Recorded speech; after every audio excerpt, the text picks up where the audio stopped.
Менің алтын бешигим, ак берметим. Мен Ысыккөл областынын Тоң районунун Төрткүл айылынын Болот Мамбетов атындагы жалпы орто билим берүү мектебинин окуучусу, 2В классынын окуучусу Талантбеков Амир. Көл жээгинде отурам, толкун тосуп бала каныма. Акындар жазып өткөндөй, көл берметин, ыр берметин бүтүндөй. Бугулар ооп кеткен башка жака, кайра келип көлүмдөн суу ичекен. Алар да бир идея жаратышар, толгонуп жаңы ойлор мен издеген. Чогултуп көл берметин, ыр берметин.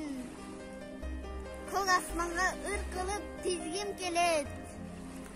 Суу болуп кайра түшкөн тамчыларын чөйчөгүмө чогултуп ичким келет. Таштарын толкунжуп көл бермети, кумдарын коюлушуп көл бермети. Ыйык көлүм, коз жерим, айтып бүтпөс, ыр бермети.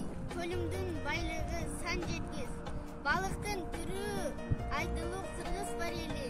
Чабак, ак куулар көлүмдүн көркү, ак кемелер алыстан көрдүм. Көлүм мончок, көлүм калкар, көлүм алтын чөгүп жаткан, көлүм байлык, көлүм чөйчөк, өрөс кыны төгүп жаткан. Көлүмдүн суусун, тегерек четин таштандылардан, тамак аштын калдыктарынан таза сактасак.